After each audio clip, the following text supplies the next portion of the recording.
$680 million poured into precision ag last year. Autonomous weeding robots dominated, and John Deere made 2 acquisitions in 3 months.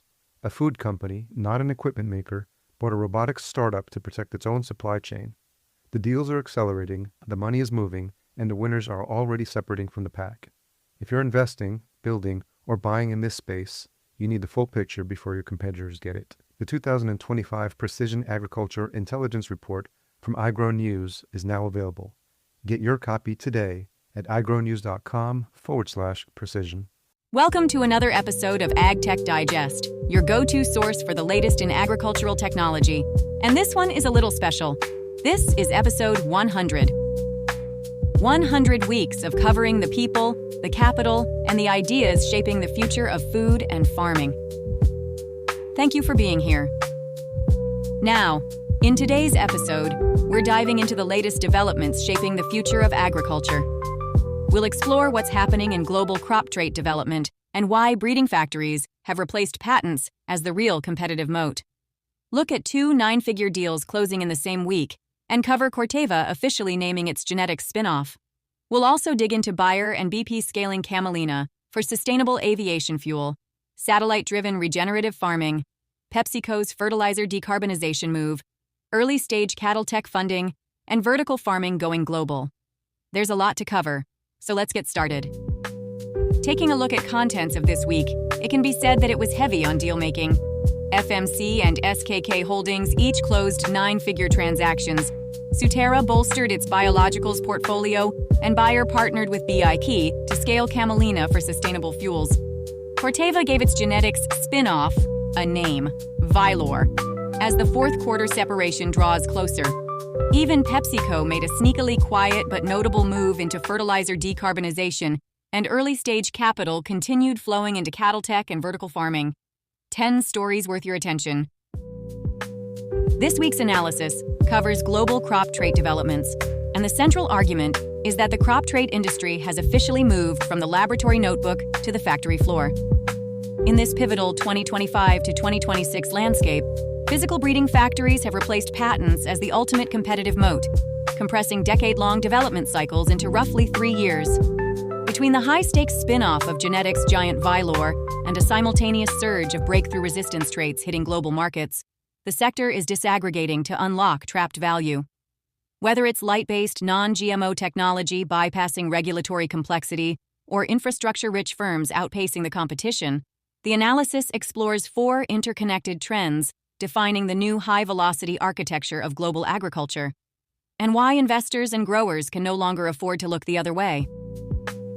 This news update begins with FMC Corporation agreeing to sell its India commercial business to Crystal Crop Protection for $252 million. The deal includes FMC India's commercial operations, a license to FMC's Indian brands, a preferred supply agreement for certain active ingredients and formulated products, and preferred access to FMC's pipeline in India for the crop protection field. Hot on the heels of that, SKK Holdings entered into a definitive asset purchase agreement to acquire substantially all of Rantizo's drone assets for $258.8 million in exchange for newly issued Class A ordinary shares. In consulting, EY Brazil agreed to acquire MB Agro, a well-regarded agribusiness consulting boutique known for economic scenario analysis, strategic reviews, and sector intelligence across Brazil's agricultural value chain. Shifting to biologicals, Suterra acquired Vestaron's biological pest control product lines and research and development pipeline, including the Spear and Basin product lines, both recently receiving EPA approval in the United States, as well as assets from Vestaron's Kalamazoo, Michigan research facility. In a significant sustainability alliance, Vylor and BP formed a strategic partnership to scale camelina for biofuels, targeting growing demand for biodiesel, renewable diesel, and sustainable aviation fuel. A market projected to nearly triple to 40 billion gallons by 2040. Moving to vertical farming, V-Greens closed a strategic funding round and launched its V-Greens lab globally, with investors including Fruitania GmbH, one of Europe's leading fruit and vegetable traders, Dur Group, a global industrial automation company, alongside Christ Capital, VORNVC Management GmbH, and a group of angel investors. In satellite-driven agriculture, MyEasyFarm and GeoCledian partnered on an ESA Climate Smart Agriculture project to scale satellite-driven regenerative farming, running through the end of 2027, with MyEasyFarm serving as system integrator and embedding GeoCledian's agricultural remote sensing data directly into its software platform. In a landmark genetics move, Corteva officially named its advanced seed and genetics spinoff Vylor, ahead of a Q4 2026 separation.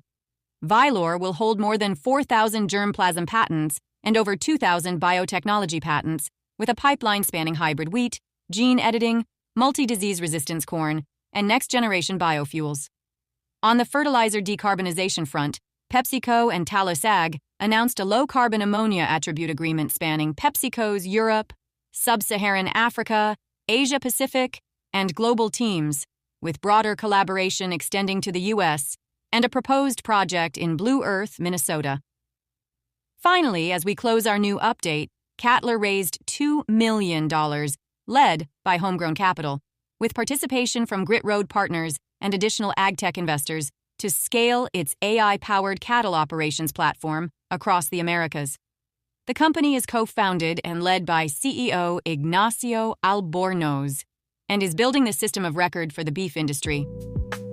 Looking ahead to upcoming industry events, mark your calendars for Future Fit Asia 2026 from May 12th to 13th, 2026 in Singapore. Following that, Fiber Connect 2026 and Precision Agriculture runs from May 17th to 20th in Orlando. Then, we have the Food Innovate Summit from June 9th to 10th in Amsterdam, running alongside GreenTech Amsterdam from June 9th to 11th in the Netherlands. Finally, don't miss Commercial UAV Expo from September 1st to 3rd in Las Vegas. That wraps up today's episode of AgTech Digest, and what an episode to land on number 100. We explored the latest developments in agricultural technology. From breeding factories redefining competitive advantage in crop traits to 9-figure deals closing in the same week, Corteva naming Vylor as its genetic spinoff, Bayer and BP scaling camelina for sustainable aviation fuel, PepsiCo moving into fertilizer decarbonization, and Cattler building the system of record for beef, it's clear that the agtech sector is making strides in sustainability and innovation. 100 episodes in, the industry keeps moving, and so do we. Thanks for joining me. I'm Anna, signing off. Stay inspired and keep pushing the boundaries of what's possible. $680 million poured into precision ag last year. Autonomous weeding robots dominated, and John Deere made 2 acquisitions in 3 months. A food company, not an equipment maker, bought a robotics startup to protect its own supply chain. The deals are accelerating, the money is moving, and the winners are already separating from the pack. If you're investing, building, or buying in this space, you need the full picture before your competitors get it. The 2025 Precision Agriculture Intelligence Report from iGrowNews is now available. Get your copy today at igrownews.com/precision.